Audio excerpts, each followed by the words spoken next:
We got a lot of good games coming up, but of course we had quite some good games yesterday as well. And as always, we got two lovely gentlemen on our right who are going to tell us all about the beautiful things and the way they enjoyed life yesterday by watching StarCraft 2.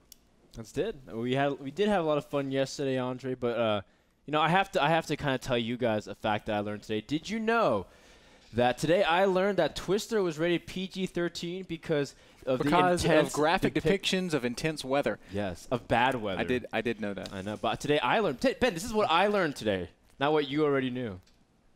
Yeah, not everybody grew up in the 70s. Not everyone is just as privileged as you with Yeah, high education. I would imagine that Twister gets rated PG-13 for a whole lot of different reasons. I mean, today I learned that the Mitt Romney campaign purchased voting machines in the states of Ohio, Washington, Oklahoma, and Texas, just to name a few. No. This ain't the Well, this conversation got a lot more serious. I regularly laugh at the joke that has become the Conservative Party here in the United States. I'm a very conservative I'm pretty sure person. the rest of the world laughs. I have really conservative leanings, and I think the Republican Party is a joke no, these days. Actually, it makes me sick. It does. Yeah, but not everybody shares, of course, our political views. Absolutely. Don't worry. The only view that you guys need to worry about is we still love StarCraft 2. Guys, we had lots of great action yesterday. We actually had a lot of good games, Andre, because we had 5 of them. We're going to kick things off here on Whirlwind. Andre, what happened this game? Strelok ran into Dark and his infestors, man. And this is what happens when Dark has a good number of infestors. That's kind of something like 27 to 30 infestors. I mean, this is something that we see from this guy time and time again. It doesn't matter what matchup it is. He's just so dominant. He actually went 4-0 yesterday in maps using infestors to win every single one of his games. Dark was able to take out Mana 2-0, then took out Strelok 2-0, and he was just putting on classic Dark style, infested Terrans, and more infested Terrans. And it was actually really cool to watch. Dark is now 4-2 in his division, but we're also going to talk about this series between these two players. It's on Tomb Valley, and this is a big position for Protoss, and this is like the one attack that he had to make it work because it was a base trade scenario. Andre. Yeah, and Gonzi actually, that's right. He dropped. You can see so much damage being done in the back of Mana's base. But normally in this situation, everybody says, do not trade bases with Terran. They're just so good. They can make bunkers. But Gonzi just wasn't on top of things. It's because of the blitzkrieg of the Protoss, of Mana. He was just so good. And then watch what he does at home. This is something that's so cool. You can see the production line is gone. Now we look back, and Mana looks pretty dead, right? His main is gone. He doesn't really have anything No production, left. but he's got a couple Templars. Templars and Cannon seal the deal for him, basically saying, no, you may not.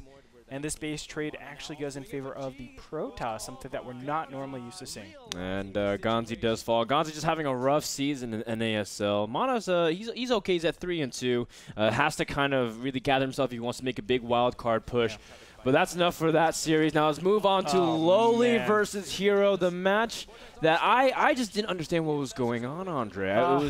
It was like Hero gets his awesome Vortex off, but can he get to it? And Lowly drops Infested Terran eggs to block the Archons from being able to move into there. Imagine if Hero's able to clean up everything. Would have been a different story. Oh my, look at how many Archons are getting in there.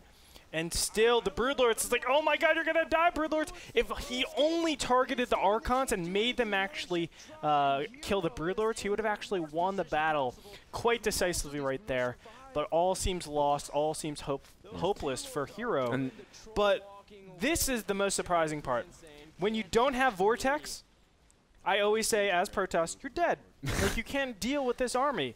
And then Hero's like, oh, well, let me just go ahead and blink and do what you never thought possible. Right. I mean, to be fair, the Infestors used up so much energy of the Infested Terrans that Hero took this opportunity to blink underneath and eliminate the Broodlord count so sharply that there was almost no Broodlords. I think there's only one left at the end of this fight. It actually kind of defied logic how Hero was able to still engage his army. Imagine if he still had all those Archons. Imagine if he had that huge portion of the army that got lost trying to dive the Broodlords with the Vortex. Yeah, and this really actually exemplified Korean stalkers. They just do not make sense.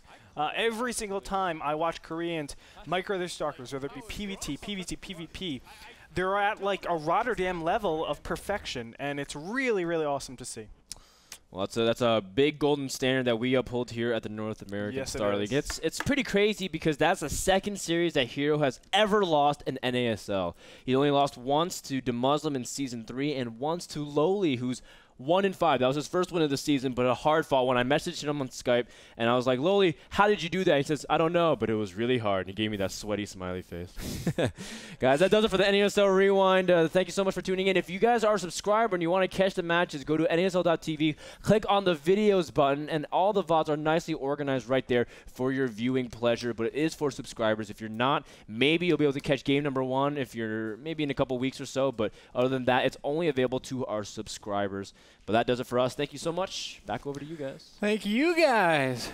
What's up with this whole Rotterdam thing? Why do you guys keep... Yesterday I saw Rotterdam Immortal, which didn't die. Like, they're all compliments, and these are the Rotterdam Stalkers.